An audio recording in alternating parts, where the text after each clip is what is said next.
வணக்கம் நண்பர்களே, நான் உங்கள் கார்த்திகா. இன்று நான் சொல்லப் போகும் கதை ஒரு பெண்ணின் வாழ்க்கையில் நடந்த அதிர்ச்சியான நிகழ்வுகளையும் அவளுக்கு தனது திருமண வாழ்க்கையில் நேர்ந்த துரோகங்களையும் பற்றியது. காதலித்து திருமணம் செய்த பெண் அந்த காதலுக்காக தனது குடும்பத்தை விட்டுவிட்டு போனாள். ஆனால் அன்பு தேடிய வீட்டிலேயே அவளுக்கு கிடைத்தது துரோகம், குற்றச்சாட்டு, பிரிவு. இந்த கதை துரோகம் எப்படி ஒரு பெண்ணின் வாழ்க்கையை சிதறடிக்கிறது என்பதை மட்டுமல்லாமல் அவள் மீண்டும் தன்னை எப்படி சீரமைத்துக் கொண்டு வாழ்கிறாள் என்பதையும் சொல்கிறது. என் பெயர் புவனேஸ்வரி. எனக்கு திருமணமாகி ஒரு சில மாதம்தான் ஆகிறது. என் கணவரின் பெயர் அசோகன். எங்களின் திருமணம் காதல் திருமணம்தான். நான் ஒரு தனியார் மருத்துவமனையில் செவிலியராக பணிபுரிந்து வந்தேன். கணவர் ஒரு மருந்து தயாரிக்கும் நிறுவனத்தில் வேலை செய்தார். அது விஷயமாக அடிக்கடி மருத்துவரை காண்பதற்காக மருத்துவமனைக்கு வருவார்.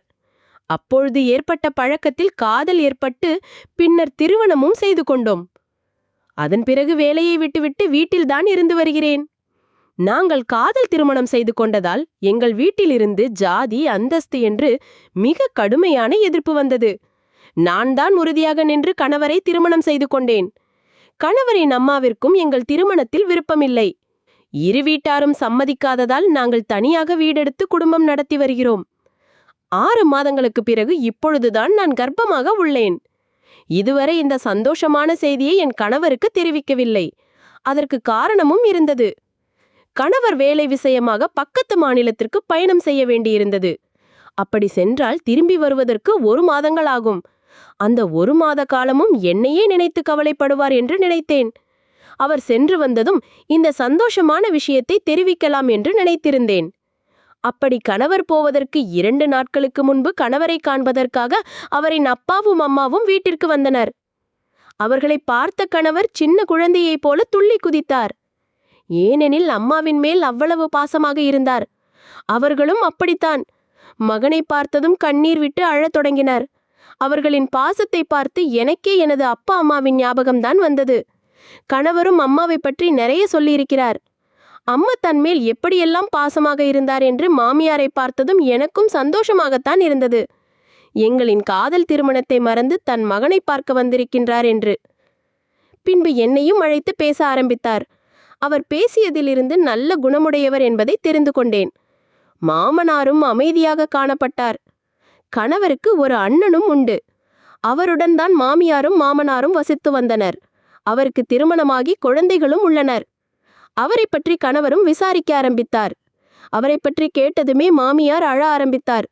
சில நிமிட அமைதிக்கு பிறகு மாமியார் பேச ஆரம்பித்தார். உன் அண்ணன் முன்பை போல இல்லை. அவனது மனைவியின் பேச்சை கேட்டுக்கொண்டு எங்களின் மேல் கோபப்படத் தொடங்கிவிட்டான். நமது வீட்டையும் தனது பெயரில் மாற்றிக்கொண்டான். அது போதாதென்று என்னையும் அப்பாவையும் வேலைக்காரர்களைப் போல உனது அண்ணி நடத்த ஆரம்பித்தாள். இதை பற்றி உனது அண்ணனும் கண்டுகொள்வதே இல்லை. ஒரு கட்டத்தில் நாங்கள் அவனுக்கு சுமையாக தெரிந்ததும் உங்களுக்கு தான் பிடித்தமான உன் பிள்ளையும் உள்ளான், நீ அவனிடம் சென்று தங்கிவிடுங்கள் என்று நேரடியாகவே கூற ஆரம்பித்து விட்டான். எங்களுக்கும் வேறு வழி தெரியவில்லை. அதனால்தான் உன்மேல் இருந்த கோபத்தையும் மறந்து உன்னை தேடி வந்து விட்டோம் என்றார் கண்கலங்கியபடி. இதை கேட்ட கணவரும் கண்கலங்க ஆரம்பித்தார். பிறகு அம்மாவிடம், அம்மா, கவலைப்படாதீர்கள், இனிமேல் என்னுடனே இருந்து விடுங்கள். உங்களை எனது மனைவி நல்லபடியாக பார்த்து கொள்வார் என்றார். நானும் மாமியாரின் அருகில் அமர்ந்து அவருக்கு ஆறுதல் கூறினேன். பின்பு அவரும் சமாதானம் அடைந்து மகிழ்ச்சியாக இருக்க ஆரம்பித்தார். 2 நாட்கள் கழித்து என் கணவரும் வேலை விஷயமாக வெளியூர் சென்று விட்டார். போகும்போது என்னை அப்பாவையும் அம்மாவையும் நன்றாக கவனித்துக் கொள்ளும்படி கூறிவிட்டு சென்றார். தன்னிடம் இருந்த பழைய தொலைபேசி ஒன்றையும் அம்மாவிற்கு கொடுத்துவிட்டு சென்றார். கணவர் சென்று 15 நாட்கள் ஆகிவிட்டது. அதுவரை எந்த பிரச்சனையும் இல்லை. ஒரு நாள் இரவு 3 மணி அளவில் உறங்கிக் கொண்டிருந்த பொழுது எனக்கு யாரோ என்னை தீண்டுவது போல உணர்வு ஏற்பட்டது. பதட்டமடைந்து கண்விழித்து பார்க்க அங்கே நான் கண்ட காட்சி அதிர்ச்சிக்குள்ளாக்கியது. காரணம், எனது அருகே எனது மாமனார் படுத்திருந்தார். உடனடியாக அறை விளக்கை எரியவிட அப்போதும் கூட மாமனார் பதட்டமடையவில்லை. மாறாக, கமலா, உனக்கு என்ன ஆயிற்று? எனது அருகே வந்து உட்காரு என எனது கைகளை பிடித்து இழுக்க ஆரம்பித்தார். கமலா என்பது எனது மாமியாரின் பெயர். என்ன செய்வதென்று தெரியாமல் கோபத்தில் கத்த ஆரம்பித்தேன். எனது சத்தத்தை கேட்டு மாமியாரும் எனது அறைக்கு ஓடி வந்தார். மாமியாரை பார்த்த நான், பாருங்கள் அத்தை, மாமா என்னுடன் தவறாக நடப்பதற்கு முயற்சி செய்கிறார். இவரை அப்பாவைப் போல நினைத்திருந்தேன். ஆனால் இதைப் போல ஒரு கீழ்த்தரமான காரியத்தை செய்வார் என்று நினைக்கவில்லை என்றேன். இதை கேட்ட மாமியாரின் முகத்திலும் எந்த சலனமும் இல்லை. மாறாக தனது கணவரின் அருகே சென்று, ஒன்றுமில்லை, வாருங்கள் நமது அறைக்கு செல்வோம் என்று கூட்டிச் சென்று அவரை படுக்க வைத்தார். சில நிமிடங்களில் என்னிடம் வந்த மாமியார், மருமகளே, அவரை எதுவும் தவறாக நினைக்க வேண்டாம். அவருக்கு சில விஷயங்களை மறந்துவிடும் ஞாபக மறதி உள்ளது. சில வருடங்களுக்கு முன்பு ஏற்பட்ட விபத்தினால் வந்த பக்க விளைவுதான் இது. அதற்கான மருந்து மாத்திரைகளை எடுத்து வருகிறார். இப்பொழுது கூட அதை போலதான் நடந்துள்ளது. உண்மையில் அவர் மிகவும் நல்லவர். அவரை மன்னித்து விடு என்றார் மாமியார். எனக்கும் அப்பொழுதுதான் புரிய ஆரம்பித்தது, மாமியாரின் பெயரை எதனால் அழைத்தார் என்று. எனக்கும் என்ன சொல்வதென்று தெரியவில்லை. பிறகு நானும் மாமியாரிடம், அத்தை, நான் பார்த்து கொள்கிறேன் என்றேன். பிறகு என்னுடைய கோபமும் தணிந்து நான் தான் தேவையில்லாமல் கோபப்பட்டு விட்டேனோ என்று கூட தோன்றியது. மறுநாள் காலை சமையலறையில் வேலை பார்த்து கொண்டிருந்தேன். அப்பொழுது எனது அருகே வந்த மாமனார் கையெடுத்து கும்பிட்டு ஆரம்பித்தார். அம்மா, நேற்று இரவு உன்னுடன் தவறாக நடந்ததாக கமலா கூறினாள். எனக்கு எதுவுமே ஞாபகமில்லை. நான் உன்னிடம் தவறாக நடந்திருந்தால் என்னை மன்னித்து விடு என்றார். எனக்கும் அவரின் நிலைமை புரிந்தது. அவரிடம், அதெல்லாம் ஒன்றுமில்லை மாமா, விட்டுவிடுங்கள் என்றேன். பிறகு அவரும் இதைப்போல சிறு சிறு தொந்தரவுகள் கொடுத்தால் உன் அப்பாவை போல நினைத்து என்னை மன்னித்து விடு என்றார். நான் அவரிடம், அதெல்லாம் ஒன்றுமில்லை மாமா, பார்த்து கொள்ளலாம் என்று அவரை சமாதானம் செய்து அனுப்பி வைத்தேன். 2 நாட்கள் கழித்து மாமியார் என்னிடம் பேச ஆரம்பித்தார். எனது முதல் மருமகள் உன்னை போல நல்லவள் கிடையாது. எனது மாமனாருக்கு அடிக்கடி உடல்நிலை சரியில்லாமல் போவதால் செலவு செய்வதற்கே பணம் தரமாட்டாள். பேராசை பிடித்தவள். இந்த நிலைமையிலும் கூட எனது கணவரை வேலைக்கு செல்லும்படி தொந்தரவு செய்து வந்தாள். ஆனால் நீ அப்படி இல்லை. நாங்கள் வந்த சில நாட்களிலேயே உங்களை மிகவும் பிடித்து போய்விட்டது. நாங்களாகவே எனது மகனுக்கு திருமணம் செய்து வைத்திருந்தால் கூட இவ்வளவு நல்ல பெண்ணாக பார்த்திருக்க மாட்டோம் என்றார். இதை கேட்கும்போது எனக்கும் சற்று சந்தோஷமாகத்தான் இருந்தது. பிறகு மாமனாரை பற்றியும் விசாரிக்க ஆரம்பித்தேன். அவருக்கு சில வருடங்களுக்கு முன்பு மாடிப்படியில் இருந்து வழுக்கி விழுந்ததால் சிறிதாக தலையில் அடிபட்டு அதன் பின்னர்தான் அடிக்கடி ஞாபக மறதி வருவதாக கூறினார். இது உனது கணவருக்கும் தெரியும். மருத்துவ செலவுகளை திருமணம் வரை அவன்தான் பார்த்து கொண்டிருந்தான் என்றும் கூறினார். அதை அவர் கூறியதை கேட்டதும் எனக்கு ஆச்சரியமாக இருந்தது. தனது அப்பாவிற்கு இப்படி ஒரு வியாதி இருப்பதாக கணவர் என்னிடம் கூறியதே இல்லை. நானும் அதை வெளிக்காட்டிக் கொள்ளாமல் அவர் சொல்வதை கேட்டுக்கொண்டிருந்தேன். மாமியாரும் மேலும் விபரங்களை சொல்லிக் கொண்டிருந்தார். மாமியார் என்னிடம், இதை பற்றி உனது கணவனுக்கு சொல்ல வேண்டாம். ஏனெனில் மீண்டும் அப்பாவிற்கு இதைப்போல வியாதி வந்துவிட்டது என்று நினைத்தால் அவன் மிகவும் வருத்தப்படுவான். அதனால் வேலையிலும் அதிகம் கவனம் செலுத்த முடியாமல் போகலாம். அது மட்டுமல்லாமல் அவன் அப்பாவை பற்றி தவறாக நினைத்தால் அவரை வீட்டை விட்டு வெளியேற்றவும் வாய்ப்புள்ளது. அப்படி செய்தால் இந்த வயதான காலத்தில் இக்காலத்தில் நாங்கள் எங்கே செல்வது? ஏனெனில் எனது மூத்த மகனோடு இனி நாங்கள் போக விரும்பவில்லை. உங்களோடுதான் இருப்பதற்கு ஆசைப்படுகிறோம். எனது கணவருக்கு மருந்து மாத்திரைகளை கொடுத்து வருகிறேன். சீக்கிரம் குணமடைந்து விடுவார். நீயும் மனதில் எதையும் நினைத்து குழப்பிக் கொள்ளாதே என்றார். அவர் அப்படி கூறியதும் எனக்கு அவர்கள் மேல் பரிதாபமாகத்தான் இருந்தது. ஏனெனில் இந்த வயதான காலத்தில் இப்படிப்பட்ட வியாதியை வைத்துக்கொண்டு என்ன செய்வார்கள் என்று யோசிக்க ஆரம்பித்தேன். பிறகு நானும் மாமியாரிடம் இதை பற்றி எனது கணவரிடம் எதுவும் சொல்ல மாட்டேன் என்று வாக்குறுதி அளித்தேன். இதை கேட்டு மாமியாரும் சந்தோஷமடைந்தார். அன்று மாவே நான் துவைத்து வைத்த துணிகளை காய வைப்பதற்காக மாடிக்குச் சென்று துணிகளை கொடியில் உலர வைத்துக் கொண்டிருந்தேன். அப்பொழுது பின்புறமாக என்னை 2 கைகள் கட்டி அணைத்தன. நானும் பதட்டமடைந்து திரும்பி பார்க்க அங்கே என் மாமனார் நின்று கொண்டிருந்தார். நானும் கோபத்தில் அவரின் கைகளை தட்டி தட்டி விட்டு ஒதுங்கி நின்று கொண்டேன். பிறகு அவரிடம், மாமா, என்ன செய்து கொண்டிருக்கின்றீர்கள் என கோபமாக கத்த ஆரம்பித்தேன். மாமன்னரோ எந்த பதட்டமும் இல்லாமல், கமலா, ஏன் கவலைப்படுகிறாய்?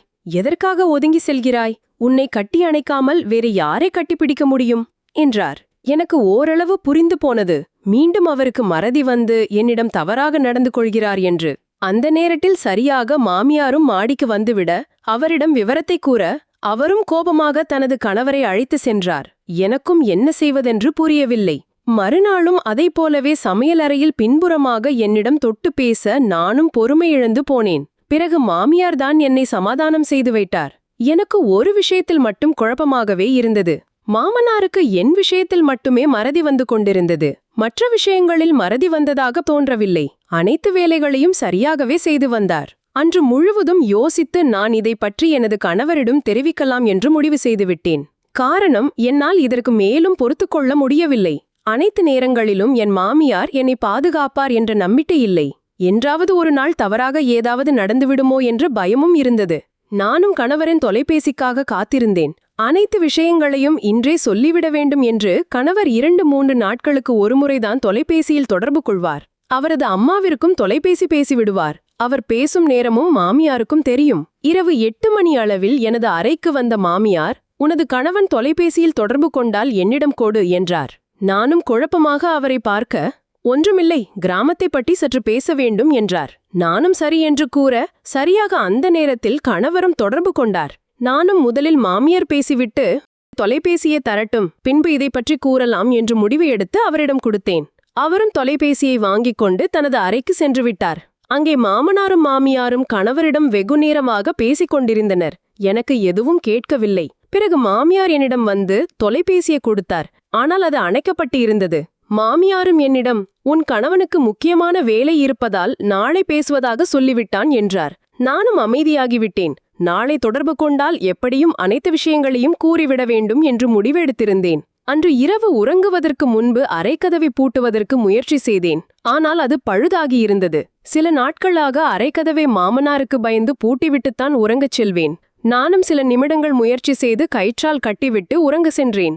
அசதியின் காரணமாக சில நிமிடங்களிலேயே உறங்கிவிட்டேன். அதிகாலை 3 மணி இருக்கும். அப்பொழுது வேகமாக அறைக்கதவு உடைக்கப்பட்டு திறக்கப்படும் சத்தம் கேட்க திடுக்கிட்டு விழித்து பார்த்தேன். அங்கே என் அறையே என் கணவர் நின்று கொண்டிருந்தார். அருகிலேயே மாமியாரும் நின்று கொண்டிருந்தார். நானும் குழப்பமாக எழுவதற்கு முற்பட எனது உடம்பின் மீது கையை வைத்து அழுத்தி பிடிப்பதைப் போல உணர்ந்தேன். திரும்பி பார்க்க எனக்கு பெரும் அதிர்ச்சியாக இருந்தது. ஏனெனில் எனது அருகே மாமனார் படுத்திருந்தார். அவரின் கைகள் என் உடம்பின் மீது படர்ந்திருந்தது. உடனடியாக அவரை உதறிவிட்டு கணவரின் அருகே செல்ல அவர் முகம் கோபத்தில் சிவந்திருந்தது. நான் அருகே வந்ததும் என்னை ஓங்கி அறைந்து விட்டார். இதை நான் சற்றும் எதிர்பார்க்கவில்லை. என்ன நடக்கிறது என்பது எனக்கே புரியவில்லை. உடனிருந்த மாமியாரும் என் கணவரிடம், பார்த்தாயா, நான் முன்பிருந்தே உனக்கு சொல்லி வருகிறேன், இப்பொழுது நீயே உன் கண்களால் பார்த்து விட்டாய் என்றார். அவர் கூறியதை கேட்டதும் நான் மேலும் அதிர்ச்சி அடைந்தேன். அவர் என்ன சொல்ல வருகிறார் என்பது ஓரளவு புரிந்து போனது. அந்த சமயத்தில் மாமனாரும் எழுந்து தனது மாமியாரின் அருகே நின்று கொண்டு, மகனே, எனக்கு ஒன்றும் தெரியாது. உனது மனைவிதான் என்னை வற்புறுத்தி ஆசைகளை தீர்த்து கொண்டாள். எனக்கு வேறு வழியும் தெரியவில்லை. எங்கே நான் சம்மதிக்காமல் இருந்தால் என்னையும் உனது அம்மாவையும் பொய்யான பழி சுமத்தி வீட்டை விட்டு துரத்தி விடுவாளோ என்று நினைத்தேன். அதனால்தான் மறுப்பேதும் சொல்ல முடியவில்லை. என்னை மன்னித்து விடு என்றார். அவர் பேசியதை கேட்டதும் என் கணவருக்கு மேலும் கோபம் உண்டானது. கோபத்தில் என்னையே முறைத்து பார்த்து கொண்டிருந்தார். நானும் கணவரிடம் அவர்கள் என்ன சொல்கிறார்கள் என்பதே புரியவில்லை. உங்களது அப்பாவிற்கு மறதி வியாதி இருப்பதனால்தான் எனது அருகே வந்து படுத்துக்கொண்டார், மற்றபடி ஒன்றும் நடக்கவில்லை என்றேன். கணவர் என்ன நினைத்தாரோ தெரியவில்லை, மீண்டும் என்னை அறைய ஆரம்பித்தார். பிறகு என்னிடம் கோபமாக, நீ என்ன புது கதையாக சொல்கிறாய்? எனது அப்பாவிற்கு எந்த ஒரு மறதி வியாதியும் இல்லை. உன்னை பற்றி எனது அம்மா சில நாட்களாகவே சொல்லி வருகிறார். ஆனால் நான் தான் நம்பவில்லை. நேற்றுதான் நீ நேரடியாக பார்த்துவிட்டு நம்பு என்றார். அதனால்தான் நான் சொல்லாமல் கொள்ளாமல் ஊருக்கு வந்தேன். இன்று நான் கண்ட காட்சியை பார்த்ததும் எனது அம்மா சொன்னது உண்மைதான் என்பதை தெரிந்து கொண்டேன். நான் உன்னிடமிருந்து இப்படி ஒரு கேவலமான நடத்தையை எதிர்பார்க்கவில்லை. என் அப்பா மட்டும்தான் உனது ஆசைக்கு பலியானரா, அல்லது நான் வேலைக்கு செல்லும் பொழுதெல்லாம் வேறு யாராவது வந்து செல்கின்றனர் என்று கத்த ஆரம்பித்தார். எனக்கு எல்லாம் புரிந்து போனது. மாமனாரும் மாமியாரும் சேர்ந்துதான் என்னை திட்டம் போட்டு கணவரிடம் நான் நடத்தை கெட்டவள் என்பதை நிரூபித்து விட்டனர் என்று. நானும் ஒன்றும் பேச முடியாமல் அழுது கொண்டிருந்தேன். பிறகு கணவரிடம், நான் இப்பொழுது 3 மாத காலம் கர்ப்பமாக உள்ளேன், என்னை அடிப்பதை நிறுத்துங்கள் என்றேன். அவர் கோபமாக, நிச்சயமாக இந்த குழந்தைக்கு நான் அப்பனாக இருக்க மாட்டேன். நீ வேறு ஒருவனுடன் குழந்தையை வாங்கிக் கொண்டு அதை என் தலையில் கட்டுவதற்கு நினைக்கிறாய். அதற்கு ஒரு காலமும் நான் அனுமதிக்க மாட்டேன். உடனடியாக இந்த வீட்டை விட்டு சென்று விடு என்று கத்தினார். எனக்கு அவர் அப்படி கூறியதும் என் தலையில் இடி இறங்கியதைப் போல தோன்றியது. அவரை உலகமாக நினைத்து என் குடும்பத்தை விட்டுவிட்டு வந்ததற்கு சிறந்த பரிசாக நினைத்தேன். அவரிடம் பேசுவதற்கு முயற்சி செய்தால் கூட என்னை அடிப்பதற்கு தான் பாய்ந்தார். எதையும் கேட்கும் மனநிலையில் அவர் இல்லை. எனக்கு புரிந்து போனது, இந்த கோலத்தில் எந்த ஒரு கணவனும் தன் மனைவியை பார்த்தால் இப்படித்தான் நடந்து கொள்வான் என்று. பிறகு கணவரும் மாமியாரும் சேர்ந்து என்னை இழுத்து வீட்டிற்கு வெளியே விட்டு கதலை சாத்திவிட்டனர். வெகு நேரமாக நானும் அழுது கொண்டே கதவை தட்டி கொண்டிருந்தேன். ஆனாலும் யாரும் திறப்பதாக இல்லை. ஒரு கட்டத்தில் எனக்கும் கோபமாக வந்தது. நான் சொல்வதை கூட கேட்பதற்கு தயாராக கணவன் இல்லையே என்று நானும் வேறு வழி இல்லாமல் அந்த இரவு நேரத்தில் ஒரு ஆட்டோவை பிடித்துக்கொண்டு எனக்கு தெரிந்த தோழியின் வீட்டிற்கு சென்று விட்டேன். 2 நாட்கள் கழித்து மீண்டும் கணவருக்கு புரிய வைப்பதற்காக வீட்டிற்கு வந்தேன். ஆனால் அப்பொழுதும் அவர் எதையும் கேட்பதாக இல்லை. நானும் ஒரு கட்டத்தில் அவராக புரிந்து கொள்வார் என்று நினைத்து தோழியின் வீட்டிற்கு வந்துவிட்டேன். தோழியின் கணவர் வெளிநாட்டில் வேலை செய்வதால் தோழி மட்டுமே வீட்டில் இருந்தால் அவளும் எனது நிலைமையை புரிந்து கொண்டு எனக்கு ஆதரவாக இருந்தால் நானும் சில நாட்கள் கழித்து கோபம் தணிந்து என்னை காண கணவர் வருவார் என்று காத்திருந்தேன். ஆனால் வந்ததோ விவாகரத்து நோட்டீஸ். அதன் பின்னரும் கூட அவரிடம் பேசுவதற்கு முயற்சி செய்தேன். ஆனால் விவாகரத்து ஒன்றுதான் வழி என்று திட்டவட்டமாக கூறிவிட்டார். எனக்கும் கோபமாக வந்தது. என்னை பற்றி இவர் இவ்வளவுதான் புரிந்து கொண்டார் என்று நானும் கோபமாக வேறு வழி இல்லாமல் விவாகரத்திற்கு சம்மதித்தேன். 2-3 மாதங்களில் விவாகரத்தும் கிடைத்துவிட்டது. இப்பொழுது எனது வாழ்க்கைதான் கேள்விக்குறியானது. காதலித்து திருமணம் செய்ததால் எனது குடும்பத்திலும் என்னை ஏற்க தயாராக இல்லை. தோழியின் வீட்டிலேயே சில மாதங்கள் வரை இருந்தேன். அப்பொழுது எனக்கு ஆறுதலாக இருந்த ஒரே விஷயம் நான் படித்த படிப்புதான். பிறகு நானும் எனக்கு தெரிந்த செவிலியர் வேலையை தேட ஆரம்பித்தேன். நினைத்தது போலவே பெரிய மருத்துவமனையில் வேலை கிடைத்தது. சில மாதங்கள் கழித்து எனக்கு அழகான ஆண் பிள்ளையும் பிறந்தது. எனக்காக இல்லாவிட்டாலும் குழந்தைக்காக வாழ்க்கையை ஆரம்பித்தேன். அடுத்த சில மாதங்களிலேயே வேறு ஒரு பெரிய நகரத்திற்கு குடிபெயருடேன். நல்ல சம்பளம் என்பதால் எனக்கும் எனது குழந்தைக்கும் எந்த பணப்பிரச்சனையும் வரவில்லை. என் முன்னாள் கணவர் வேறொரு திருமணம் செய்து கொண்டதாகவும் கேள்விப்பட்டேன். என் மாமனாரும் மாமியாரும் செய்த துரோகத்தால் நானும் அடுத்த திருமணத்தை பற்றி யோசிக்கவில்லை. ஆண்கள் என்றாலே இப்பொழுதெல்லாம் வெறுப்புதான் வர ஆரம்பித்தது. ஆனாலும் எனக்கு ஒன்று மட்டும்தான் புரியவில்லை, எதற்காக மாமனாரும் மாமியாரும் சேர்ந்து இப்படி நடந்து கொண்டார்கள் என்று. சில மாதங்கள் வரை அதையே யோசித்துக் கொண்டிருந்தேன். ஒரு கட்டத்தில் அவர்களை பற்றியும் எனது கடந்த காலத்தை பற்றியும் நினைப்பதை விட்டுவிட்டேன். எனது குறிக்கோள் எல்லாம் எனது மகனை என் கணவனைப் போலல்லாமல் நல்ல மனிதனாக வளர்க்க வேண்டும் என்பதே. பல வருடங்கள் கடந்துவிட்டது. எனது பையனும் இப்பொழுது 10வது படித்து வருகிறான். என் கணவனைப் போலவே கேட்பார் பேச்சை கேட்பவனாக அல்லாமல் எதையும் சுயமாக சிந்திக்கும் பழக்கத்தை என் பையனுக்கு சொல்லிக் கொடுத்திருக்கின்றேன். நான் வேலை செய்யும் மருத்துவமனையிலிருந்து ஆதரவற்ற முதியோர் இல்லங்களுக்கு சென்று இலவசமாக வருடத்திற்கு ஒரு முறை மருத்துவ சிகிச்சை அளித்து வருவர். அப்படி ஒரு முதியோர் இல்லத்திற்கு செல்ல அங்கு நான் கண்ட காட்சி என்னை அதிர்ச்சிக்குள்ளாக்கியது. காரணம், எனது மாமியார் எலும்பும் தோலுமாக ஒரு பெட்டில் படுத்திருந்தார். எனக்கு அவர் மேல் கடந்த காலத்தை பற்றி நினைக்கும் பொழுது கோபமாக வந்தாலும் அப்பொழுது அவரை பார்க்கும்பொழுது பரிதாபமாகவே தோன்றியது. நானும் அவரின் அருகே சென்று பேச ஆரம்பித்தேன். முதலில் என்னை அவருக்கு தெரியவில்லை. பின்பு அவராக கூர்ந்து கவனித்து என்ன நினைத்தாரோ தெரியவில்லை, கதறி அழ ஆரம்பித்தார். எனக்கும் பாவமாகி போனது. பின்பு அவருக்கு தேவையான சிகிச்சையை அளித்துவிட்டு நானும் புறப்பட தயாராக இருந்தேன். பின்பு அவர் என்னை அழைத்து அவரின் அருகே அமர வைத்தார். பிறகு என் கைகளை பிடித்து என்னை மன்னித்து விடு என்று கண்ணீர் மல்க கூறினார். நானும் அவரை மன்னிக்க மானமில்லாமல் வேறெங்கோ பார்த்து கொண்டிருந்தேன். பிறகு அவராகவே பேச ஆரம்பித்தார். நானும் என் கணவரும் உன்னிடம் நடந்தது மிகப்பெரிய தவறுதான். எனக்கு சிறு வயதிலிருந்தே எனது அண்ணன் பெண்ணை தன் 2வது பையனுக்கு திருமணம் செய்து வைக்க வேண்டும் என்ற ஆசை இருந்தது. இதை அவனிடமும் பலமுறை சொல்லியிருக்கின்றேன். ஆரம்பத்தில் அவனும் சரி என்றுதான் சம்மதித்திருந்தான். ஆனால் உன்னை பார்த்த பின்பு காதல் வயப்பட்டு உன்னை திருமணம் செய்து கொண்டான். அது மட்டுமல்லாமல் எங்களோடு பேசுவதையே நிறுத்திவிட்டார். உண்மையில் எனது அண்ணன் பெண்ணை திருமணம் செய்து வைத்து அவர்களோடு சென்று சந்தோஷமாக வாழலாம் என்றுதான் நானும் கணவரும் நினைத்தோம். ஏனெனில் முதல் மருமகள் அந்த அளவிற்கு எங்களை கொடுமை செய்து வந்தாள். திடீரென்று எதுவுமே நடக்காமல் போகவே எங்களுக்கு பெருத்த ஏமாற்றமாக அமைந்தது. இதற்கெல்லாம் காரணம் நீதான் என்று முடிவு செய்தோம். என் மகனை என்னிடமிருந்து பிரித்த உன்னை நிம்மதியாக வாழவிடக்கூடாது என்று முடிவு செய்தேன். அதன்படிதான் உங்கள் வீட்டிற்கு வந்தோம். அப்பொழுதும் கூட நீயும் எனது மகனும் ஒற்றுமையாக இருப்பதை பார்த்து எனக்கு பொறாமைதான் வந்தது. மகனிடம் உன்னை பற்றி எது சொன்னாலும் நம்ப மாட்டான் என்றும் புரிந்தது. அதனால்தான் வேறு வழியில்லாமல் என் கணவருடன் தொடர்பு படுத்தி உன்னை பிரிக்க நினைத்தேன். என் கணவருக்கும் இதில் விருப்பமில்லை. நான் தான் கட்டாயப்படுத்தி அனைத்தையும் செய்ய வைத்தேன். ஒரு கட்டத்தில் நாங்கள் நினைத்தது போலவே உன்னையும் பிரித்து விட்டோம். அதன் பிறகு நான் ஆசைப்பட்டது போலவே அண்ணன் மகளை எனது பையனுக்கு திருமணம் செய்து வைத்தேன். சில மாதங்கள் வரை நன்றாகத்தான் சென்றது. போக போக அவளின் சுயரூபமும் வெளியில் வர ஆரம்பித்தது. என்னை அதிகமாக வேலை வாங்குவதும் என் கணவரை கேவலமாக பேசுவதுமே வாடிக்கையாக வைத்து கொண்டாள். என் மகனிடம் சொன்னால் கூட அவன் பெரிதாக எதையும் எடுத்துக்கொள்ளவில்லை. என் கணவரும் யோசித்து யோசித்து கடைசி காலத்தில் பெரும் வியாதியால் அவதிப்பட்டார். மருத்துவ செலவுக்கு கூட பணம் கிடைக்கவில்லை. அவரும் இறக்கும் பொழுதில் உனக்கு செய்த துரோகத்திற்கான தண்டனைதான் இது என்று கூறிவிட்டுதான் இருந்தார். ஒரு கட்டத்தில் நானும் அவர்களுக்கு சுமையாகிவிட்டேன். எனது மகன்தான் சில வருடங்களுக்கு முன்பு நான் யாருமில்லாத அனாதை என்று இங்கே சேர்த்துவிட்டு சென்றான். நாங்கள் என்ன நினைத்து உனக்கு துரோகம் செய்து உன்னை வீட்டை விட்டு வெளியில் அனுப்பினமோ அது எதுவுமே நடக்கவில்லை. உன்னோடு இருந்திருந்தால் கூட கடைசி காலங்களில் நாங்கள் சந்தோஷமாக இருந்திருப்போம். உனக்கு செய்த பெரும் துரோகம்தான் எங்களை இப்படி ஆக்கிவிட்டது. எனக்கு இங்கு கஷ்டப்படுவது பெரிதாக தோன்றவில்லை. ஏனெனில் உனக்கு செய்த பாவத்திற்கான தண்டனையாகத்தான் இதை நினைக்கின்றேன். நீ எங்கே கடைசி வரை உன்னை காணாமல் சென்று விடுவோமோ என்ற பயம் இருந்தது. ஆனால் கடவுளின் புண்ணியத்தால் என்று நான் உன்னை பார்த்து விட்டேன். என்னை தயவு செய்து மன்னித்துவிடு. உன்னிடம் மன்னிப்பு கேட்கும் தகுதியற்றவள்தான். இருந்தாலும் கடவுளுக்காக என்னை மன்னித்துவிடு என்றார். எனக்கும் அப்பொழுது ஒன்றும் சொல்ல முடியவில்லை. அவரிடம் ஒன்றும் கூறாமல் அவரின் கைகளை உதறிவிட்டு வீட்டிற்கு வந்துவிட்டேன்.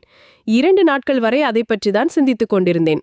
ஒரு கட்டத்திற்கு மேல் என்னால் அவரை மன்னிக்காமல் இருக்க முடியவில்லை. எவ்வளவு கொடுமைகள் செய்திருந்தாலும் மனதார மன்னிப்பு கேட்கும் பொழுது மன்னிப்பதுதான் மனித குணம் என்பது தெரியும். 3 நாட்கள் கழித்து நானும் அவர் இருந்த அனாதை ஆசிரமத்திற்கு சென்றேன்.